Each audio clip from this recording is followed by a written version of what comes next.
Last week, Starlink replaced the ability to pause plans for free with a new $5 a month standby mode that offers unlimited data but capped at 500 kilobits per second. What is life like in the 500 kilobits per second slow lane? Will it surely make you lose your mind?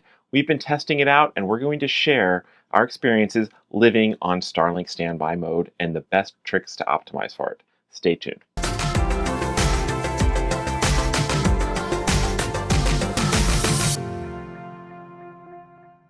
Hi, I'm Chris with the Mobile Internet Resource Center, here to answer a bunch of questions we've been getting about Starlink Standby Mode, which was announced last week. This is a kind of a major change for Starlink. They replaced the ability to put plans on pause for free, which was a great way to pause your Starlink plans when you didn't actually need it, with this new Standby Mode, which costs $5 a month, so no more pausing for free. But while your plan is on standby, you get unlimited data, but it is throttled down to 500 kilobits per second.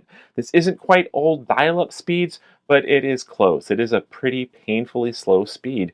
But you might be surprised at just how much use you can get out of that 500 kilobits per second if you know what you're doing. And the other unfortunate change that SpaceX made last week was they got rid of the $10 a month, their cheapest plan, the $10 a month 10 gigabyte plan. So if you're looking for a way to have Starlink affordably, this is now the way to go. So rather than $10 a month for just hard capped 10 gigabytes, you can pay after your first month of whatever plan you sign up for. You could put your plan on standby and pay just $5 a month to have, well, Starlink on standby. And for a lot of people, this might actually fill in all their needs, particularly if Starlink is a backup plan to cellular for them and they just need to make sure they have coverage and basic needs covered in remote areas where cellular is not supported. So we've been testing ever since it came out. We've been living on Starlink Standby Mode, living at 500 kilobits per second, and we're going to go deeper into what it takes to make that work. So first off, this is indeed a speed capped plan. It is, or mode. When you're in standby mode, your speeds, both upload and download, are capped at 500 kilobits per second. This isn't like other Starlink plans that are best effort service and maybe lower priority, where your speeds go lower at when there's other people on the network, but when it's uncongested late at night, things go faster. In the case of standby mode, doesn't matter what's going on at the network, and you will never get faster than 500 kilobits per second. We have tested it, done plenty of speed tests, and your speeds are hard capped. But the good news is your latency is not. They're not putting any extra latency on these connections, so it is still a relatively low latency Starlink connection with between 20 and 30, maybe sometimes 40 millisecond latencies. So it is good in that regards. Now, if you do need to take off the brakes on this plan, there is no longer that $10 a month option to just do it for 10 gigabytes. The cheapest way to do that is the 50 gigabyte plan, which supports mobile usage, or the $165 Roam Unlimited plan, or the residential plan for $120 a month. You can turn on one of these plans and unpause or unstand by your service and have faster speeds for the remainder of the month. But, well, we'll cover a little bit more about how to optimize that. There's some really interesting tricks, but that is the only way to get faster speeds with this speed cap standby mode, is turning off the brakes. But you might be surprised what you can get out of that 500 kilobits per second. So we're going to go through some of the sample tasks, and we've been testing them out, and you'll see it's actually could be pretty darn useful, particularly if you're not going to try and make it through a whole month, but you're only trying to get through a day or two or maybe just a week of being where your cellular service is not getting to you and you want to go use this standby mode. Very useful. The basics task. Simple web surfing, you'd think, well, can be done at 500 kilobits per second, particularly if you have just one device connected at a time, trying to open just a single web page, one browser, not trying to do multiple things at once. So web surfing, we've been testing a lot of sites, are okay. They might take 30 seconds, 40 seconds, 50 seconds to load, but once they're cached in your browser and stuff, they can be pretty decently interactive. But some other sites, particularly more modern or interactive sites with a lot of JavaScript running, some of them won't work at all or will just start to fall down, not fully load, and have serious issues, and you might have to try several times. So web surfing can be a challenge, but if you're just looking up some basics like certain sites like looking up some stuff on Wikipedia or looking up some weather forecasts or looking up your trying to make some new travel reservations. Actually, pretty darn doable. You might struggle. We've had issues like our bank sites not fully loading or not loading properly, needing to redo it and stuff like that. So web surfing is but you can get by. Do you want to help keep this channel afloat? Well, you can do that by joining us over at the Mobile Internet Resource Center and become a member. And if membership is not for you, there's easier ways to support us. Just like, subscribe, comment, and share. Share our content, help get out to more people, and that keeps us floating and bringing more connectivity content to you. Next up is just the basics of text messaging and email and stuff like that. Well, those are primarily text-based and they're not real-time, and that actually works extremely well over 500 kilobits per second because you don't tend to notice that sort of back and forth slowdown and the network getting congested being squeezed into that small connection. You might notice if you're doing a really interactive back and forth chat that your instant messaging or your text messaging might have a bit of a delay, and photo messages might take, we tested sending photos, it took between 30 seconds and 2 minutes for a photo to go through, but if you're focusing on the texts, it'll go through pretty darn quickly, and that is definitely very workable. You might be surprised, but FaceTime calls actually work pretty decently over this. The initial call setup might take an extra 30-40 seconds, but FaceTime does a really good job of dealing with low bandwidth. The picture quality will be low res, might get a little bit slideshow at time, but the audio is good, and you can still see the basics of who you're talking to. It's actually a decent experience. It's not professional quality. You're not going to want to teach a class or do telemedicine like that, but FaceTime works well, and actually so does Zoom. You're not going to be wanting to do hosting your meetings over Zoom, but if you're just attending your team meeting and trying to participate, the video quality and the audio quality will be just fine. Hey, I'm here on Zoom, and we're doing a meeting over Starlink at 500 kbits per second. Yeah, his video is coming through pretty clear. Yay. As long as you're not doing anything else on that 500 kilobit per second connection at once. So make sure all other devices are disconnected. But Zoom actually works. You can still do your team meeting even when you're on Starlink Standby out in the middle of nowhere, all for that $5 a month. Another thing people are always concerned about is, well, I'm out of cell coverage. I want to be able to get my cell phone calls, and most cellular carriers and major carriers support Wi-Fi calling. So if you're connected to your Starlink over Wi-Fi, you'll see AT&T Wi-Fi instead of cellular as your connection. And Wi-Fi calling is actually super low bandwidth and super interactive, likes low latency connections. It works wonderfully. So phone calling on a Starlink 500 kbits per second, perfectly fine over Wi-Fi calling. Works nice. Your phone will still ring. You'll still get your phone calls. You'll still be able to make phone calls over Starlink Standby even when there's no cell connection. That actually works really, really well. The other thing you often want to do in remote areas is maps and navigation to figure out how to get where you're going next. Maps and navigation, well, it works. Will be sluggish. Panning around, zooming in might take 10, 15, 20 seconds for details to fill in, but actually it's not too bad at all as long as you don't turn on satellite map view. You turn on satellite map view, that's a lot of images, a lot of data to send in the background, and that will make your satellite mapping, your navigation experience pretty awful and kind of borderline unusable over 500 kilobits per second. But regular mapping, Apple Maps, Google Maps, they both do great. They'll calculate directions. They work really, really well over Starlink on standby. Next up is a lot of like the regular social media apps that are actually designed pretty well for slow connections.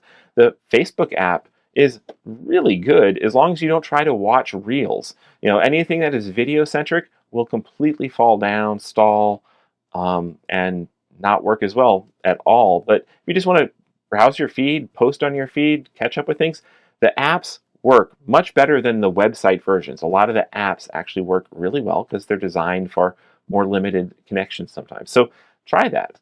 And then the other basic that people always wonder is like, well, gaming. What about gaming over that 500 kilobits per second link?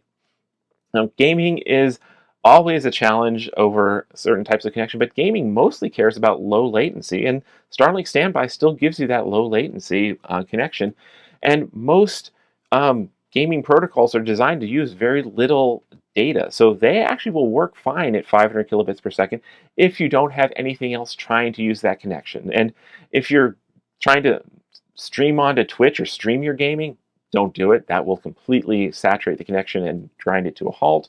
If you're trying to do voice chat with your teammates or to taunt your enemies, don't do it. That will grind the connection to a halt. But if you just want a game, that'll actually work pretty decently over 500 kilobits per second. If you've got game updates, on the other hand, game file updates, new maps and new downloads, those are huge files, and those will take forever and be basically impractical over Starlink on standby. But get your game updated while you're in a good cellular area, and well, when you're still in the remote places where Starlink is your only option, you might still be able to game with the typical caveats of Starlink dropouts and watching out for those big updates. So that's the basics. You'll actually be able to get by with a lot of stuff. But now, what about streaming? That is the thing that a lot of people use their connections for. And how is the streaming experience over Starlink on standby, 500 kilobits per second? And, well, no surprise, streaming at 500 kilobits per second is pretty awful with most streaming services, but you might be surprised by the exceptions. First off, don't even bother to waste your time trying to stream on smart TVs or Apple TV set-top boxes or Rokus and things like that, because they all are starting with an assumption that you have a much faster connection, and if anything works at all, it will eventually stall, and it's not going to be a great experience. But streaming apps on phones and tablets and the web browsers, they are actually much more adaptable. So some services will actually do a pretty decent job. And the best you'll actually discover is YouTube. YouTube is designed they encode all videos down to as low as 144p resolution. So super low res, but super low bandwidth. And it actually is not a bad experience if you're trying to just like watch a tutorial video on how to fix something that's broken on your boat or your RV. You'll be able to see well enough and hear well enough to follow along just fine. Even if the YouTube in our testing, we found YouTube would tend to settle on between 240 and 360p resolution. Perfectly reasonable there. We were actually quite surprised to discover that Apple TV's streaming app actually works really well. They use a more efficient encoding system than most other streaming services, and we were able to watch an episode of Foundation in low res, but actually surprisingly decent on over the 500 kilobits per second Starlink standby connection. So, wow, Apple TV works. We don't have an active Netflix connection right now, but in our past testing, we have tested Netflix on those kind of connections as well. And Netflix is also a streaming provider that does a really good job of encoding for low bandwidth. 500 kilobits per second is their absolute minimum. It will be sub SD resolution, but if you're just trying to catch up on some reality TV or some old shows and sitcoms, probably a decent experience. There'll be maybe a little bit of buffering, a little bit of drops, but it should work okay. Now, on the other hand, we could not get Hulu, Disney at all to stream at 500 kilobits per second. That is below their low threshold. So YouTube, Apple, Netflix, you might be able to get some entertainment down. The other services, don't count on them at all. They will just pop up an error message. Oh, and one other fun thing we were able to stream, we actually managed to do an Apple Fitness yoga class over this connection, and with only a few pauses, fortunately not in too awkward of poses, we were able to get through an entire streaming yoga class over Starlink Standby, which was kind of impressive for us. This content is made possible by our premium members over at the Mobile Internet Resource Center. We strive to create unbiased content for our audience. We are not sponsored, we're not driven by affiliate sales, and we don't sell stuff.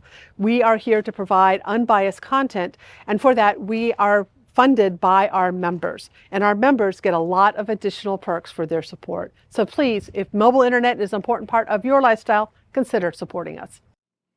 Now, the other thing people wonder about is, well, what about streaming music services? Well, music doesn't take nearly as much data as video. And so if you go into your music services and make sure they're set for low data mode, and don't try to run other things at the same time, they will not be quite as interactive, not as quick to change songs and such like that. But music streaming, just fine. I was able to listen to music just fine over our Starlink Standby, able to do podcasts just fine. Quite surprising. That's the experience of doing all of these things. The most important tip we can give you, though, for taking advantage of Starlink Standby is do one thing at a time. All of this stuff is possible, and the experience is pretty decent if you are very careful to make sure nothing else is using the connection at the same time. Once you start to have multiple devices, multiple apps, and particularly background apps, background syncing happening, that will saturate the connection and everything will grind to a halt, and it will get really, really miserable. So the key trick to taking advantage of Starlink Standby is, well, first off, make sure to block other devices. Change your SSID if you can, so that only one device that is connected at a time, so you can optimize for that. Or if you're going to have multiple connected, just make sure that they're in standby mode. If you've got the connection set to low data mode, that will really help so things aren't happening in the background. And just pay attention to that, because that is the biggest thing that will control your experience.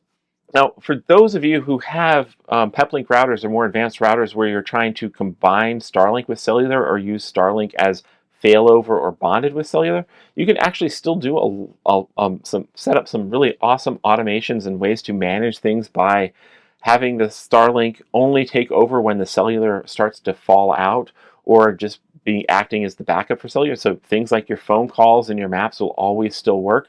And there are ways using the more advanced Peplink features to try and manage your bandwidth better at the router level, so that certain apps will have priority over others, and you can try to optimize and tune your experience.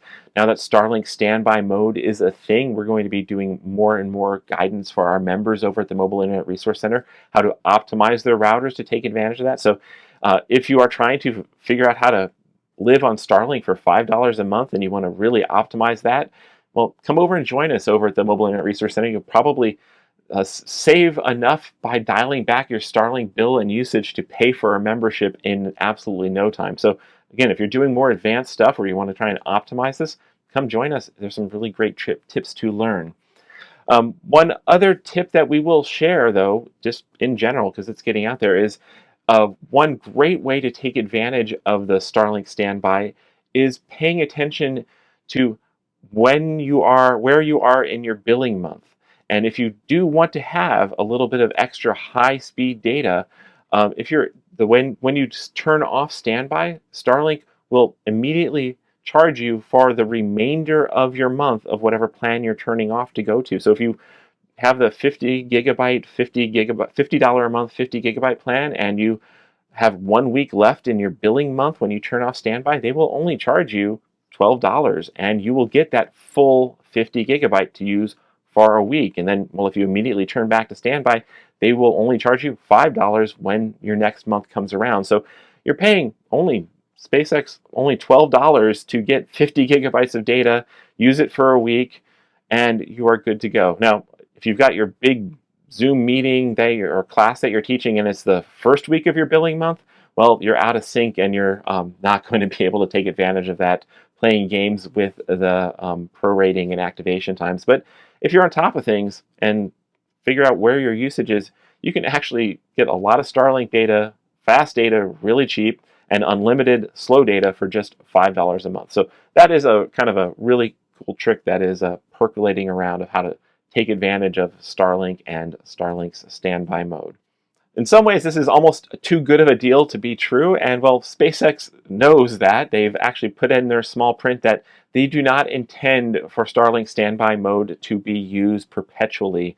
Their fine print is that customers pausing in standby mode for more than 12 consecutive months may, at Starlink's discretion, be required to pay a fee or upgrade to a different service plan, or they will be limited to only connecting to Starlink.com to manage the plan. So if you're trying to keep this as your perpetual plan, they're probably going to catch you, but you might have a year until that happens. And in the meantime, if you just turn standby off every so often for maybe a week or two here and there, you'll probably be able to get through the entire year and really take advantage of this and take advantage of Starlink's plans. So that kind of is what's up with Starlink Standby Mode. This is a pretty significant change. A lot of people are upset because they're losing their cheap $10 a month plan and they're feeling forced into something else. But rather than jump to that $50 or $120 or $160 plans, look at Starlink Standby Mode. See what living at the $5 a month plan is like. If you've got cellular and Starlink and you're balancing them, you might be surprised that that $5 a month more than covers it for you. So what do you think of Standby Mode? Are you going to be trying this? We encourage you to try it. Share your experiences. Let us know. And if you're going to go deeper, come join us over at the Mobile Internet Resource Center. We will be happy to help figure out the best ways to optimize Starlink, give people the alternatives to Starlink, and figure out the best ways to combine cellular and Starlink so you get the best of all ways to stay connected. So that's our deep dive into what life in the 500 kilobits per second lane is like. It's not that bad, but you definitely have to know what you're doing. So see you out there, and well, don't go too fast. These videos are brought to you by our premium members, our mobile internet aficionados. They make it possible for us to track this news and create these videos. If you like this video, please give it a thumbs up, leave a comment, subscribe to our channel, or better yet, consider becoming a member yourself.